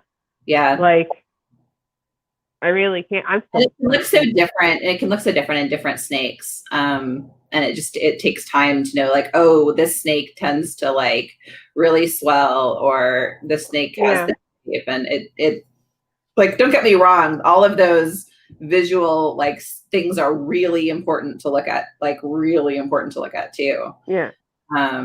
But that's what I mean. Like, it'd be nice to be like, okay, she looks off. Can I double check it with the ultrasound? Yeah, exactly. Yeah. Exactly. And I've had times where I'm like, man, I think this girl's about to ovulate. And then I ultrasound her and she's got like 15 millimeter follicles. And I'm like, okay, guess we got a few months to go. And, so that kind of stuff. Guess she just had a bigger rat than I realized, or whatever. But yeah, it'd be really nice to, I know we're looking at it this year. I think that's going to be our big. I mean, it's so hard as an early expense, because you look at it and you're like, but I could get a really nice snake for the amount of money that I'm spending on this thing. And so it's a difficult one to decide to do, but. Yeah. Oh, John Keeley has a question. I want to know this too, because all this stuff confuses me. Mm-hmm. I have a question. Does the 60 days post-ovi start from the end of the ovulation, or is it post-shed? So it starts from the ovulation theoretically, but so it's usually not 60 full days. It's usually, like, for my snakes at least, usually about 20 days or so after ovulation that I'll end up seeing the post-ovi shed.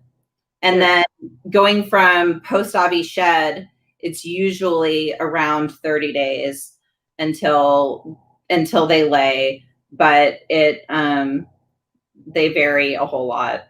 I've had some that go before that. It's not as often that they go before it, but I've definitely had some that hold on for quite some time. Yeah. Yeah. Yeah. Palpate. I've been trying to palpate, but I also I tried with the paper towel and I found it harder. I've used a pillowcase, and that helped a little bit more. I use my bare hands. So the pillowcase actually adds like a little bit of extra, almost like lubrication to it, and they glide more smoothly as they're moving across. And so sometimes you can feel a little bit more than you can with like your bare hands, because there's more friction when they're going across, and so you can't. I usually just like wet my hands. Do you? Yeah, but I see what works in my favor is John can usually like hold the snake while I do it, versus like letting it climb into the thing. Mm-hmm. So he can like let the snake like climb up over his shoulder, and he can, control the snake a bit while I'm just focusing on the palpating. And I thought I felt stuff.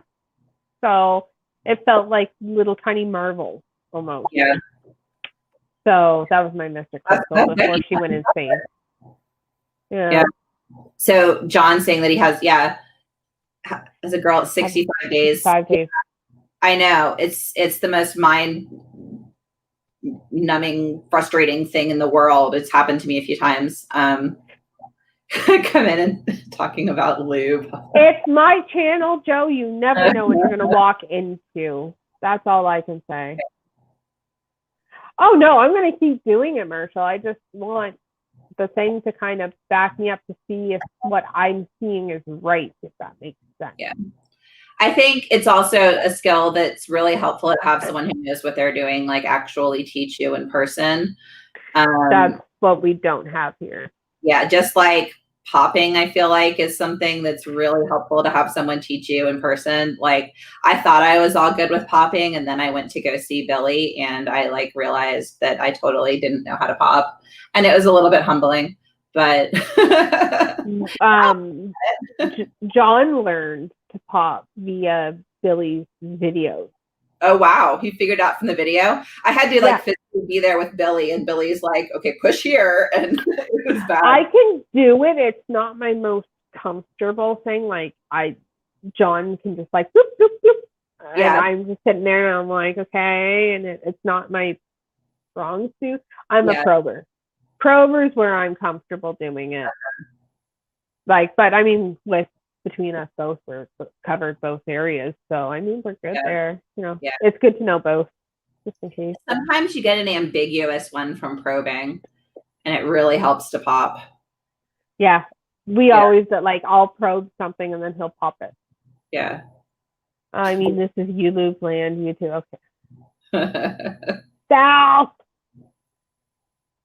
Shows me Billy showed me as well, made a sneak pee on me. That's funny. That's funny. No, that's how we have to learn everything via YouTube videos or like calling people because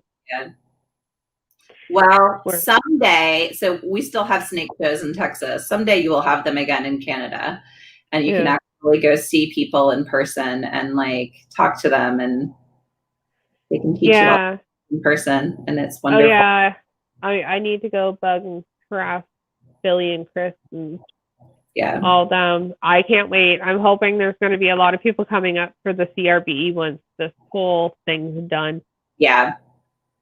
It's going to be, I keep saying it's going to be a family reunion. Mm-hmm. I like it. Once you get a few gals where you can feel the follicles, you get the hang of it quick from there. I really hope so. That's why we bought a couple of proven breeders. So they already knew what they were doing. If that makes sense, like we could practice with them while we grow up our main females. Mm-hmm. So that's why we picked up a couple proven breeders. But I mean, it's not bad to have female proven breeders anyway. Oh no, I picked up 4 this year. Yeah, we have the Mystic Crystals, the Pastel Mystic, that are proven breeders. I have a female Banana Fire coming that's proven breeder. Oh, cool. Yeah, and then we have the Ivory that's female that's of age to breed, but she's never been bred. Yeah. Yeah. Yep. Sealy, that's right. NARBC, baby. I want to go to all this stuff. Yeah. We're talking about coming to Tinley. That'll be fun. I went to the last Tinley that they actually had in person, and it was awesome. I mean, we can't really buy anything because import-export. Yeah. Unless there's literally an importer or exporter booth that we can drop them off at. There usually is. Usually Express has a booth there. And they probably have but it's probably stupid expensive to do it. Like that might not, like, buying something there might not be your best bet. You're probably better to like meet the people and make the connections and then do something later. Yeah, well, it might end up actually being cheaper because you're not shipping from the breeder directly and they have extra. I don't know. And if they're doing God only knows. Who knows? I certainly don't know. I just want to go and see everybody and literally harass people. The best part is like seeing all of the people, and it's like, oh, I know you. And that was back when I was doing YouTube, and I had like 3 people come up to me because they recognized me from my YouTube channel, and I was like, cool. Wow, this is pretty awesome.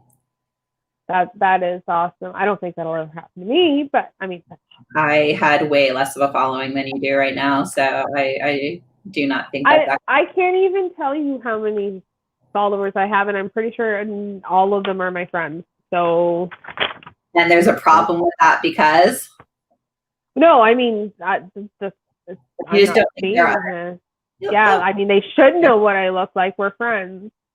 I don't even want to know. No, I don't do it for the views or the follower count, or you're not in it for the fame and glory. Totally am. Yep. I mean, I need to upgrade my setup. We got a Christmas tree. Mama wants, like, I don't know. Yeah. I can't even joke about it. Like, I'm not doing it. You can tell by the drill dough necklace. You lube and drill dough. Like, guys. Oh, the drill dough is back. So Marshall was asking how far from San Angelo. So I'm probably about 2 or 3 hours from San Angelo. There's not like a super direct way, but close enough that we might figure something out. Yeah, I think we're like a day away from Tinley, but we're anyway. So this is a funny one. So Feely technically lives in the same state I do, but where he lives is like basically halfway between where I live and Los Angeles. Like he lives a full day's drive away from me. Yeah. Yep. That's crazy. Well, I mean, we're like, you know where Billy's is. I'm 10 hours away from there. Oh, are you really? Where are you? I don't know where you are. Okay, so I'm in a province called New Brunswick. You know where Maine is? Yes, I know where New Brunswick. Okay, yeah, I'm at the very, very tippy top of New Brunswick in that little part that jets out.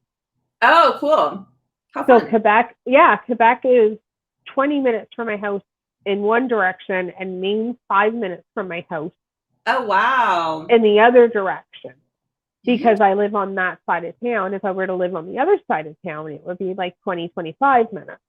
Gotcha. So, in a very French community. Yes. So, yeah. So, which irritates me for the fact that there's a post office across the bridge that will hold packages for Canadians for $25. Oh. And I wish I could just have, like, I don't know, you send me something and just send it there. I go pick it up. Meet with the dude, sign the paper or whatever. I need to pay the fee. You gotta like smuggle the snake back. Is the problem? Yeah. Well, I mean, there should be a way that I could just go pick up the package, right? Yeah. And meet with the guy there. If I know you're, like, for example, say you were sending me, I don't know, a pastel. You send it on a Monday. I know it's arriving on Tuesday. Yeah. Right? To the post office. I should be able to be like, okay, let's set it for the end of the appointment for like 4:00 that day. I'll go across the bridge shopping until it gets to the post office, pick it up, meet the guy. He verifies, yep, it's a ball python. I pay the little fee and should be able to drive across. I don't think that's how it works, but that would be wonderful. I know, but would that not be easy? That would just cut, like, basically. I know. It'd save so much money and be so convenient. You'd have like so much more open to you. I know. I've heard of people doing that. Yeah. Where I live, but I don't know if it's just because there's not a lot of people in Maine, like, importing, so it's easier, or exporting, so it's easier to get a hold of the Department of Wildlife and Fisheries there. Yeah, yeah. So I don't know. I should actually call the Department of Wildlife and Fisheries in Maine and find out for sure, because if that's an option, I'm coming for you all. Marshall, you're sending me a lace. Like, yeah. Because that's what sucks is, like, all my friends in this industry are 90% of them are American. Yeah. And I'm poor. Hard. I have so many Canadian friends that I've had people tell me, like, oh, I thought you were a Canadian. Which I find just hilarious, but I know a proportionate number of Canadians. It's kind of bizarre. Yeah, I talk to more Americans than I do Canadians now on a daily basis. Yeah. I got to take someone to, okay. Texas sounds like a fun place to go herping. I go herping in Texas. Yeah, so I live on a hill called Rattlesnake Hill. And until they started building a suburban neighborhood on it, it was like filled with rattlesnakes, and it still is. Like, at least like probably like 4 or 5 times a week, someone like freaks out on my neighborhood Facebook group because there's a rattlesnake in their garage. So you could just like go herping in my suburban neighborhood. I would do it. Yeah. Just grab out a snake hook and away we go. Go for it. Yeah. Go for it. I don't think I touched the rattles, but Yeah. we're not that insane. But Get some boots, and gloves, and a hook. You'll be fine. Yeah, that's fine. Let's just play with the hots. Problem. Play with the hots. I talked to Will Mace one. I'm fine. I can, But my finger isn't even swollen. It's fine. One conversation with Will Mace, I think I can handle hots. Not really. I really can't handle hots. No, I'm not that brave. I love hots. I respect hots. And if I ever went to Nerd and they said, "Oh, you want to see the king cobra up close?" I would say, "Yep," but I'm not handling it by myself. Yeah, no. I venomous is not something that I aspire to. No, we're planning on going once again. Everything's all this done. We want to go to the Maine Herpetological Society, Mm-hmm. and then we want to go down further and go to Nerd. That would be a blast. Yeah, and I have a feeling if I'm sitting there taking video and being like, do you mind if I'm filming for my YouTube channel? Like, I need permission to film in places. They'd be like, sure. Hey, want to see stuff? Mm-hmm. So, and if they offered me to get up close and personal with a king cobra, I am not going to say no. Yeah, you have to kind of take that opportunity. They're not going to let anything happen to me. Sure. They jump in front of it before it would get to me. Conroe is a great show. Conroe is a great show. I've been at Conroe. I have not heard of it, but I'm Canadian. Conroe it's a Texas show. It's in a suburb of Houston, basically, and it's the big show in the herps circuit that is in our general area. So it's a good show. Yeah, there's not a. If you're ever in suburban Texas, I highly recommend it. Yeah. I don't think I'm making it to Texas. That's a wee bit away from where I am. A little bit. That would be a hike. Yeah, that would be a hike. I don't know. We want to get to Utah. We want to get to. There's a bunch of places. We keep joking we're just going to go like across, back and forth, and down, and just visit everybody. That would be our minivan. Or just go to Tinley and see everyone all at once so you can save the gas. Also, yeah, that. But then we don't see their collections if we're at Tinley. That's true. That's true. I just want to go to Marshall's and steal all his lace. That's all that is. See all of his lace. Steal. What? Steal all his lace. Oh, steal it. Got it. Yeah. All right. Yeah. All right. I'm going to give it 8 more minutes. Get your last minute questions in, people. I was going to start a segment where we pulled people on the stream if they had questions, but everybody was too shy to come in. So hopefully next one people will do that. Show you. Ooh. This one's a ball python. I'm going to actually do a ball python. Bye, Joe. Have a good night. Got this baby boy. Ooh. Uh-huh. Is that a TSK or Black Xanthic? Black Xanthic. Yep. Yeah, he's actually I'm still learning my more. He is actually a pastel Black Xanthic. I know. Look at that. Pastel. That's interesting. Yeah, he's so cool. He darkened up at about 2 years old. He was not this dark at all, and then all of a sudden turned super dark. Huh. He's the sire of my clutch from this season. Oh, that is cool. I need some of that. Yeah, I love it. I'm proud of myself that I knew generally what it was. I know. I'm really impressed too. It's not a super common morph. So the fact that you're able to identify it quickly is pretty cool. I just like to see either a TSK because sometimes they can be super dark or Black Xanthic. They're not always as dark. So I'll show you another one that is this one. So this is actually who he's breeding to this year. So this is also a Black Xanthic, and this is actually, it doesn't have pastel in it. But yeah, that would be a little bit more typical for it.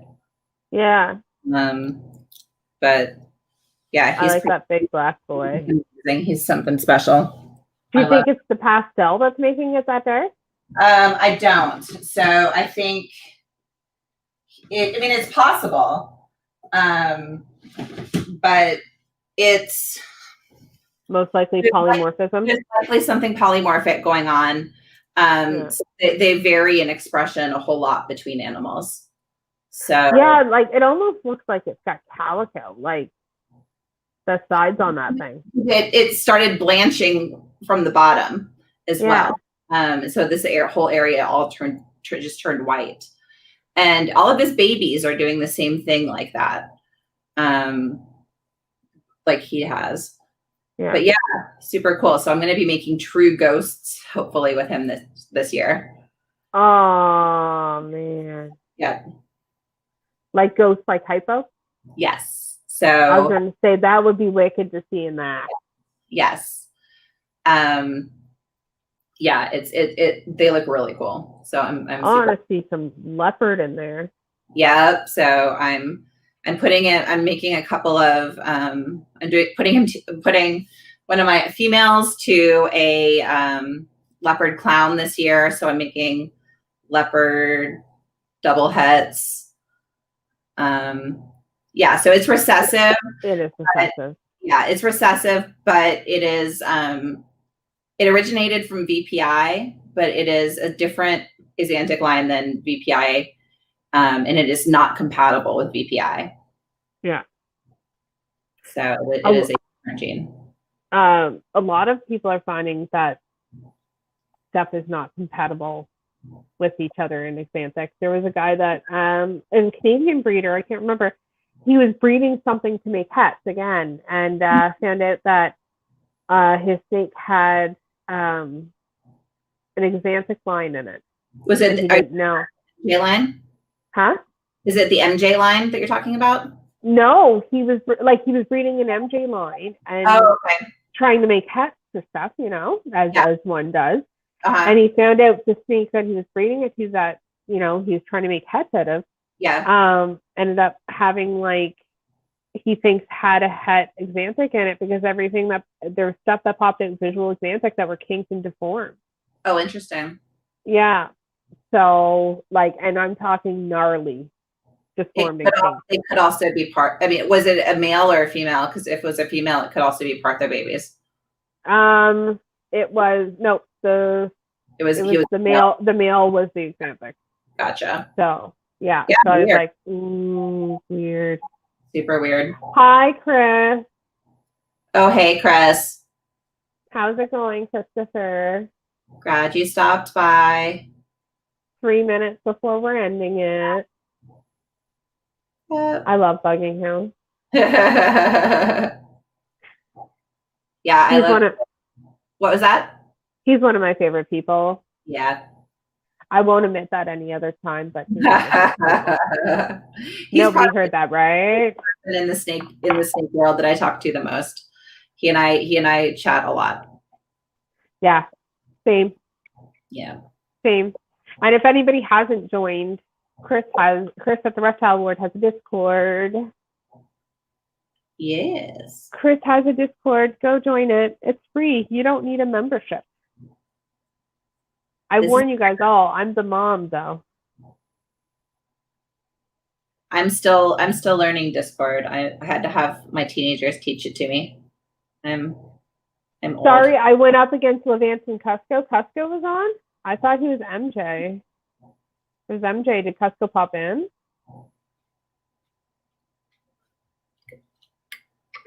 Okay, this one. Because I didn't know Cusco was on too. I knew. Yeah, I didn't know about Cusco. I knew about Levance, but because I know Levance was running late. So maybe Cusco popped in because Cusco was saying that Levance hadn't shown up yet.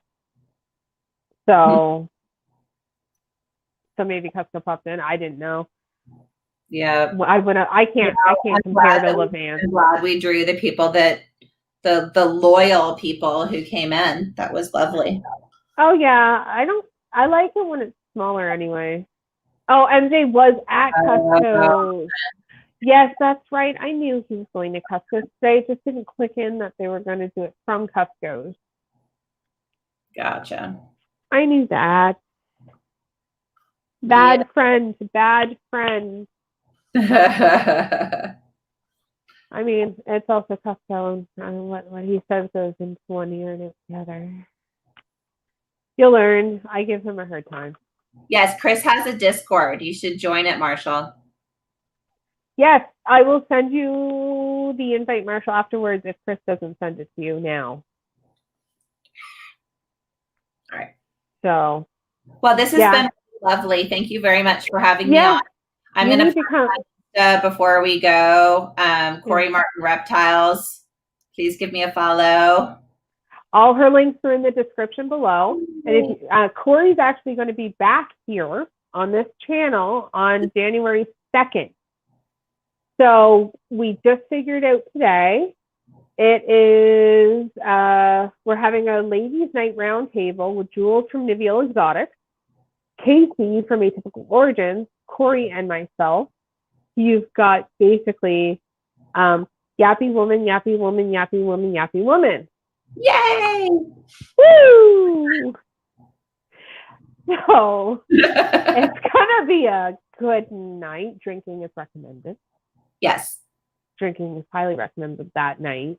One thing I do want to talk about what's going on right now, guys, before we split. I have partnered with DMJ Reptiles. He has a thing going on that's called #ProjectIntroduceYourself. So there's so many people in this industry that you don't see their faces. He wants everybody to do a 30-second clip introducing who you are, your business name, what you do. You post it to your Instagram, #ProjectIntroduceYourself, tag it at DMJ Reptiles. You'll end up in one of his YouTube videos. And anybody who enters now with that hashtag until Friday, December 19th, I had to look at the calendar, I'm actually going to draw from and give them a 30-minute slot here on my podcast. Oh, cool. Yeah. So I've done it. I know Chad with Richie's Receptionist has done it. Sal with Going with Python's done it. Somebody else has done it. I can't remember off the top of my head. Yes, I will plug that too. Wednesday, I'm going through the calendar, Christopher. Stop. So Wednesday, December 16th, you've got Marshall and Marshall Law Morph here, 9 p.m. Eastern. And Saturday, I think it's Saturday, yep, the 19th, we have Wilm Rose from Royal Canadian Reptiles. Lucky you, girl. June from Ballistic Ball Python. Christopher Ward from the Reptile Ward. And myself on a roundtable, first roundtable. That's awesome. That's going to be great. Yeah. It's going to be. I feel like I don't deserve to be on that roundtable. So I just messaged people and I asked Chris, I'm like, if you could do a roundtable with anybody, who would you do it with? Mm-hmm. And he lists all these people, and I just went and messaged Will and June, and I'm like, okay, let's do a Canadian one. And they said yes. Actually, June didn't say yes. Will called him a little bitch and told him to say yes. So yeah, we're really excited. It'll probably be a good time. I'm probably not going to say much because I mean, there's not much I can contribute to that conversation. Sit back and listen. I'm just going to sit back and listen and bring up a topic every now and then. So I'll probably make a post up or something somewhere asking if there's any topics anybody wants to see. So yeah, I've got, let's see, who else do we have? What's it go? I've got Wednesday, December 23rd, Niveal Exotics is coming by. Awesome. Jewel and Nick. You awesome. met Jewel. Well, you talked to Jules, yeah. And then on Saturday, December 26th, we have Max at Interstellar, John Feely, and awesome. Dylan with D's. Oh, another roundtable. Another roundtable. Roundtables are going to be Saturdays now. Cool. Yeah. So yeah, we've got to. I'll leave some of the ideas that I have in January secret for now. But yeah, it's going to be busy. That's awesome. Yeah. All right. Well, I am going to go to bed. It was lovely talking to you, and good luck with your whole COVID situation tomorrow. You'll hear about it. No, thank you guys for stopping by. I appreciate it. If you're not following Kori, most of you most likely are, but if you're watching this afterwards, all the links are in the description below. She's an awesome lady. She's a lawyer. She's a badass mom. Like, you know, she can take care of her animals or she's going to sue you. Yes, that's how I operate, for sure. Yeah.